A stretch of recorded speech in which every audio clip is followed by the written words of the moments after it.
Bonsoir à toutes et à tous et bienvenue à cette nouvelle session d'information sur Burkina Info. À la une de l'actualité, 100 jours de Roch-Marc Christian Kaboré.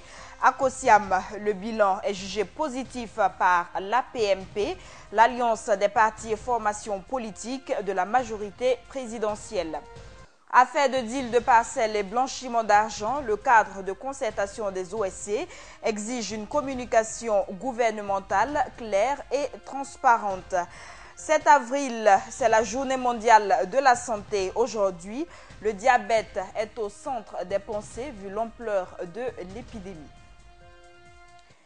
Débutons avec la visite du président du Faso en France qui prend fin aujourd'hui même. Roch-Marc Christian Kaboré qui est attendu ce soir à Ouagadougou.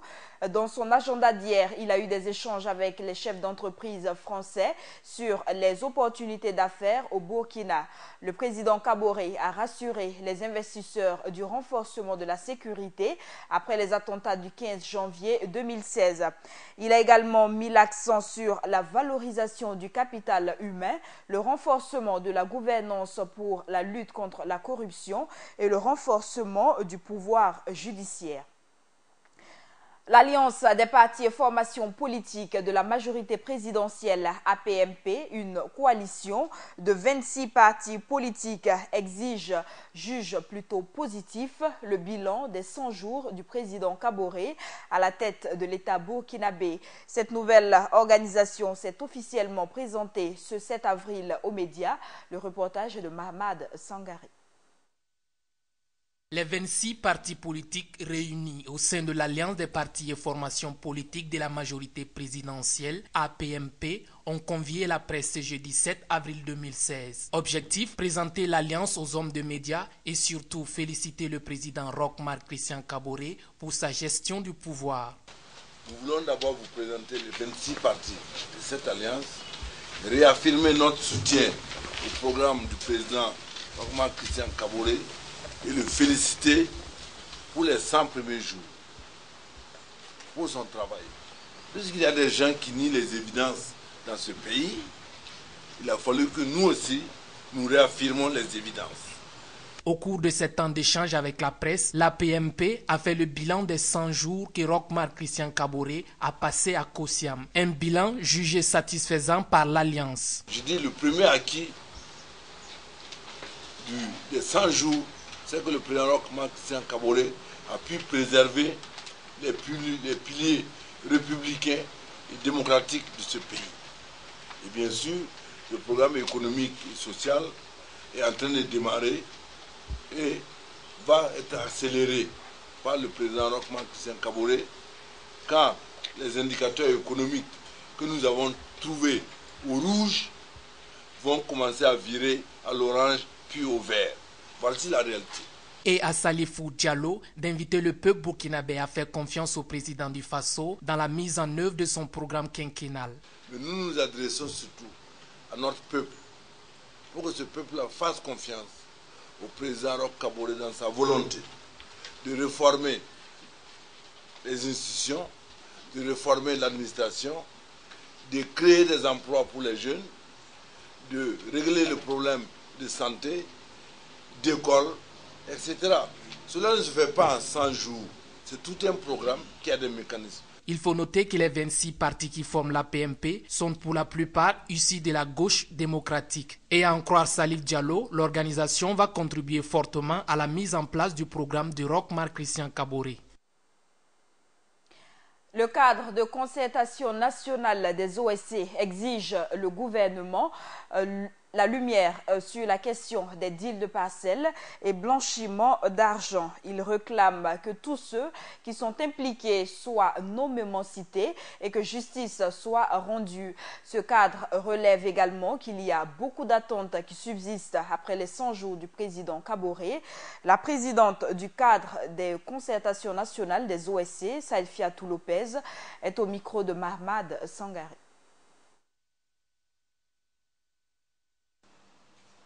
L'esprit de l'insurrection populaire ne saurait être terni par des actes répréhensibles attribuables à des dirigeants de la transition ou à des leaders de la société civile. Raison pour laquelle Le cessez-le-feu interpelle le gouvernement et exige la lumière et toute la lumière sur la question des deals de parcelles et de blanchiment d'argent. Que ceux qui sont impliqués dans ces pratiques coupées de l'esprit de l'insurrection populaire soient nommément cités et que justice soit faite. Ceux qui ont détourné de l'argent doivent être purement et simplement dénoncés. Ceux qui ont dealé nos parcelles doivent être désignés clairement sur la base des preuves. Aujourd'hui, plus que jamais, les aspirations du peuple sont énormes. Force est cependant de constater que l'action gouvernementale tarde à s'affirmer. La cherté de la vie reste une réalité et les conditions de subsistance sont de plus en plus difficiles. La jeunesse aujourd'hui se pose des questions. Celle-là même qui doit constituer la relève de ce pays est en train d'être étouffée par la vieille génération. La question de l'employabilité des jeunes doit demeurer une priorité. Des efforts sont faits, certes, dans ce sens, mais il faut faire davantage. La jeunesse reste la crème du tout développement.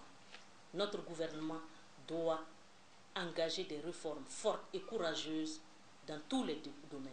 L'armée, la justice, l'économie, la diplomatie, etc. Néanmoins, il faut noter que les 100 jours du président de la République, son Excellence M. Roch-Marc Christian Kaboré, ont connu des difficultés sur le plan sécuritaire, attentats terroristes, attaques de Nimdi, phénomène des Korwego. Des efforts sont déployés pour l'emploi des jeunes, la gratuité des soins pour les enfants de moins de 5 ans et la gratuité des frais d'accouchement à partir du mois d'avril. Il reste encore beaucoup à faire et cela nécessite une véritable volonté politique pour répondre aux aspirations du peuple.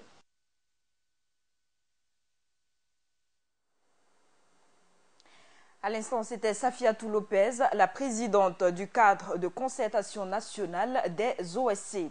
Et autre réaction, c'est celle des responsables du mouvement Plus rien ne sera comme avant, Mpresca, qui ont tenu à donner ce matin leur lecture sur l'affaire des deals de parcelles, l'abrogation de la nomination d'ambassadeur de Yacouba Isaac Zida et la question de blanchiment d'argent. Pour le coordonnateur de ce mouvement, Idrissa Nogo, il y a une sorte d'acharnement sur la personne de l'ancien Premier ministre, le général Yacouba Isaac Zida.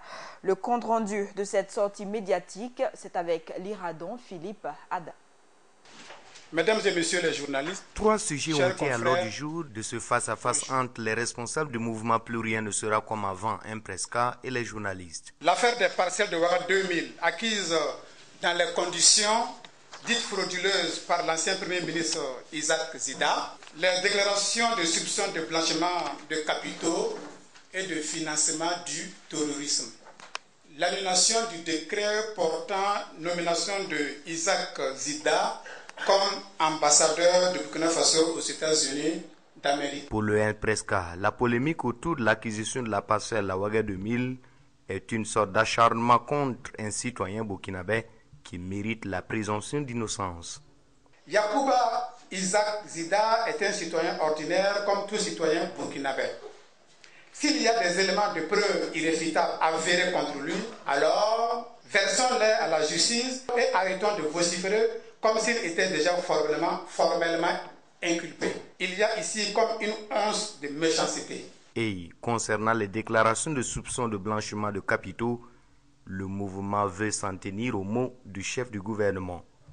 Paul Kagame a reconnu que cette affaire de blanchiment d'argent n'est que des soupçons sans production de preuves matérielles jusqu'à présent. Cette confirmation officielle de l'actuel chef du gouvernement met le mouvement Plus rien ne sera comme avant, le Mpresca, à l'aise et le conforte dans sa position selon laquelle que seule la justice peut établir la culpabilité d'un citoyen. Malgré tout, la polémique persiste, de quoi indigner cette organisation de la société civile qui dit défendre des valeurs et non des individus.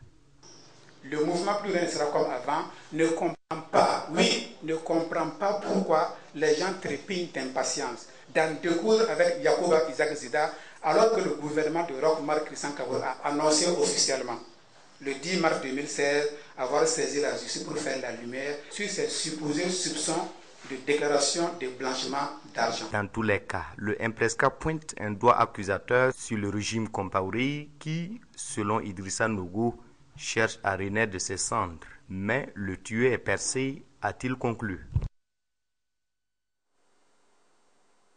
Poursuivons ce journal en santé à l'occasion de la Journée mondiale de la santé ce 7 avril. Toutes les pensées sont tournées vers les malades du diabète. L'OMS déplore le fait que l'épidémie de diabète est en nette progression. Au Burkina Faso, la prévalence de cette maladie est de 4,9%. Plus de précisions avec Samba Kassile Traoré. Il est célébré dans le monde chaque 7 avril la Journée mondiale de la santé. Cette année, l'Organisation mondiale de la santé consacre la commémoration de cette journée au diabète sous le thème « Soyez plus fort que le diabète ». Le choix porté à cette pathologie tient au fait que l'épidémie de diabète progresse rapidement dans de nombreux pays, l'accroissement le plus spectaculaire étant attesté dans des pays à revenus faibles ou intermédiaires. En 2012, le diabète a été la cause directe de 1,5 million de décès, dont plus de 80 millions sont survenus dans ces pays à revenus faibles. Au Burkina Faso, la prévalence du diabète est estimée à 4,9%, avec 5,2% chez les hommes et 4,7% chez les femmes. Cependant, il est à remarquer que le diabète est une maladie qui peut facilement être traitée. Il peut être contrôlé et pris en charge afin de prévenir les complications. Un meilleur accès au diagnostic, l'apprentissage de l'autopsie en charge et un traitement d'un coût abordable sont les éléments décisifs de la riposte à la maladie. La campagne menée à l'occasion de cette journée mondiale de la santé permettra de non seulement sensibiliser davantage à la progression du diabète, à l'énorme charge qu'il représente et à ses conséquences, en particulier dans des pays à revenus faibles ou intermédiaires, mais aussi de lancer une série d'actions spécifiques, efficaces et abordables pour s'attaquer à cette maladie, parmi lesquelles des mesures visant à prévenir, à diagnostiquer, traiter et soigner les personnes qui en souffrent. L'Organisation mondiale de la santé prévoit qu'en 2030, le diabète sera la 7e cause de décès dans le monde si des actions énergétiques ne sont pas mises en œuvre, à savoir un mode de vie sain, le maintien d'un poids normal, la pratique régulière d'un exercice physique et une alimentation saine. Le dépistage et la prise en charge des cas sont des interventions efficaces pour améliorer la situation au niveau individuel et communautaire. À Tenkodogo, les agents de la santé étaient en grève hier. La sous-section du SINCHA du centre hospitalier régional de Tenkodogo réclame l'amélioration de leurs conditions de travail. Ils exigent une amélioration de la transparence dans la gestion des recettes du centre hospitalier et la motivation du personnel. L'Organisation africaine contre le tabac, ACONTA, dénonce le non-respect de la loi portant lutte contre le tabac au Burkina Faso par les industriels de cette firme. Ce non-respect s'explique par l'expiration d'un délai d'1 mois qui leur a été accordé. Des détails avec Samba Kassile Traoré.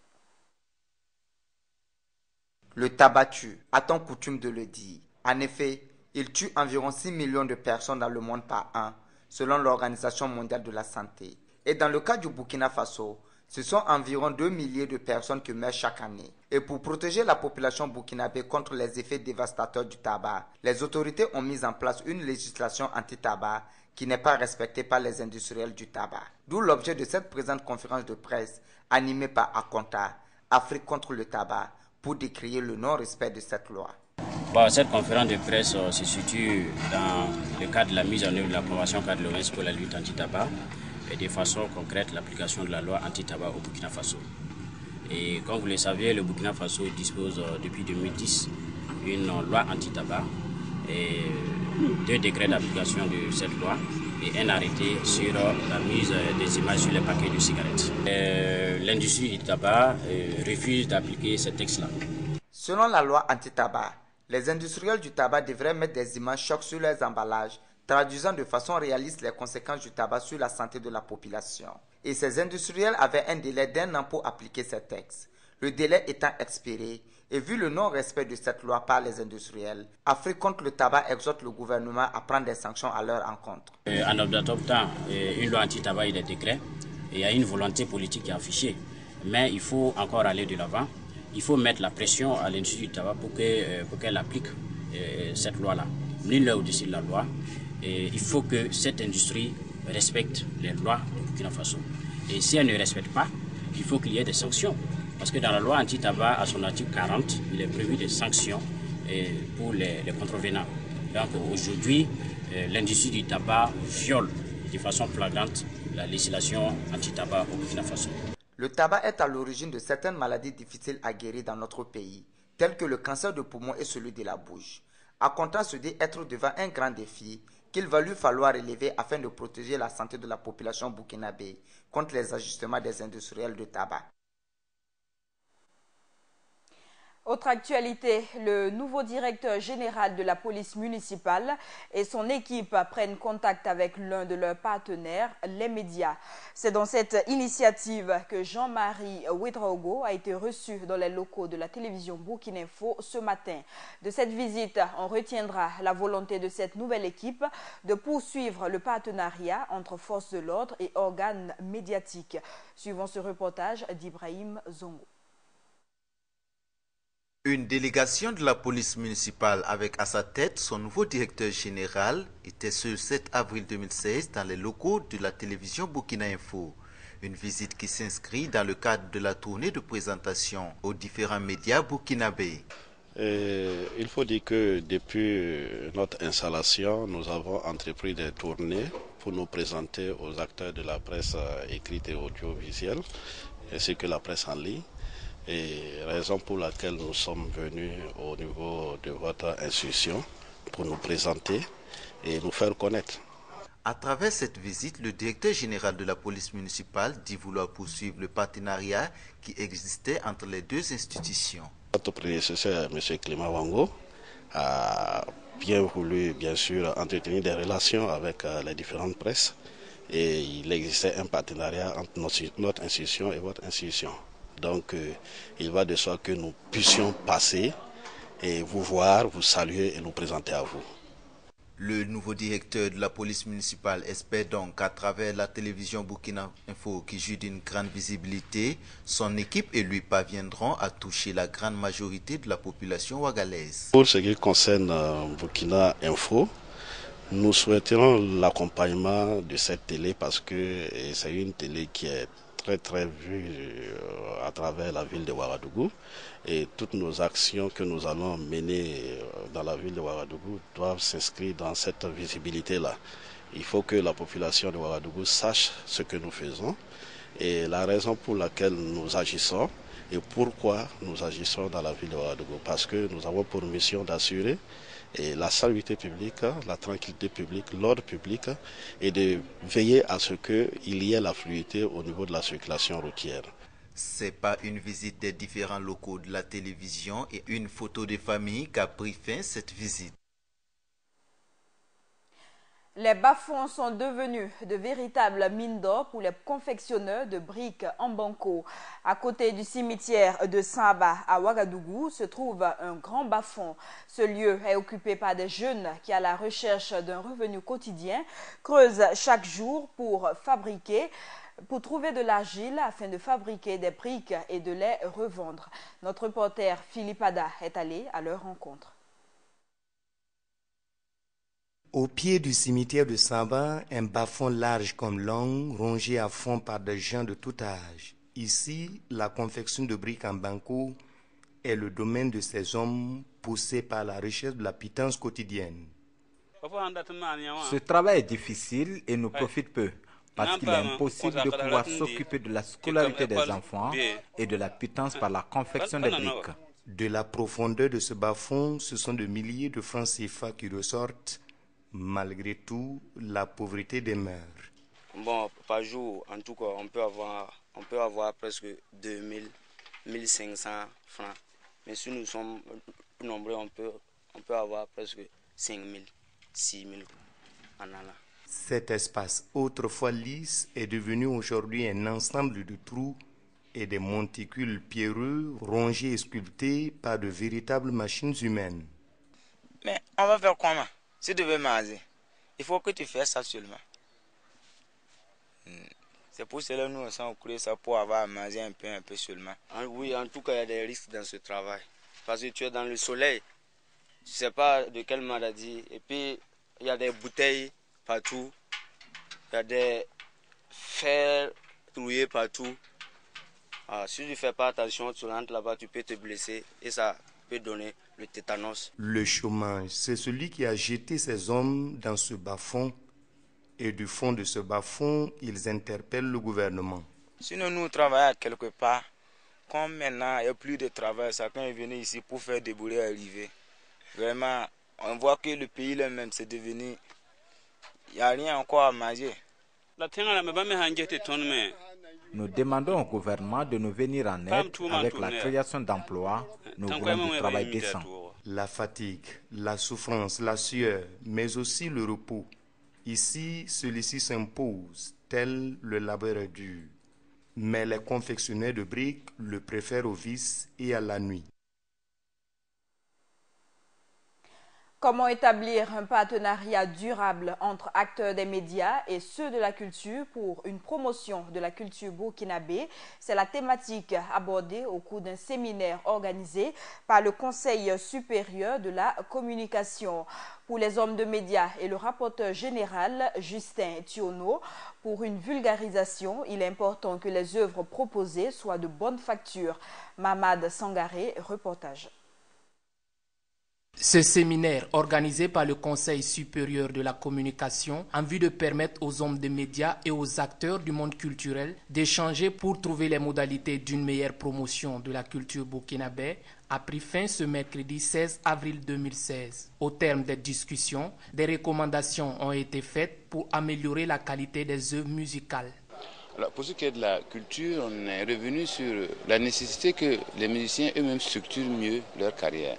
Parce qu'ils sont tout à la fois, on ne sent pas qu'il y ait derrière eux, en amont, une équipe qui les aide dans la promotion de leurs œuvres musicales. C'est le premier aspect.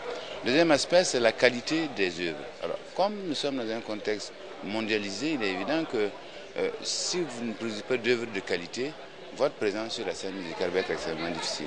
Cependant, sur la question du quota de diffusion de la musique burkinabé à travers les médias nationaux, le consensus ne semble pas être trouvé. Les artistes réclament un taux de diffusion de 90%, un taux jugé utopique par les hommes de médias. Cette proposition de 90% n'est pas validée, ce n'est pas la proposition définitive. Nous disons qu'il faut trouver un consensus raisonnable, réaliste. Autant on aime notre musique, autant il faut s'ouvrir à l'extérieur. Nous disons que les médias privés notamment font des affaires. Ce n'est pas que ces médias n'aiment pas le pays. Aujourd'hui, en radio, on a de la matière pour diffuser un certain pourcentage de musique burkinabé. Mais en télé, c'est difficile. Il y a les vidéos, la production vidéo est très complexe. Quant aux artistes, ils trouvent étonnant la prise de position des hommes de presse. Nous sommes étonnés. Nous étions en atelier. À la plénière, ça a été adopté à l'unanimité et ils étaient là.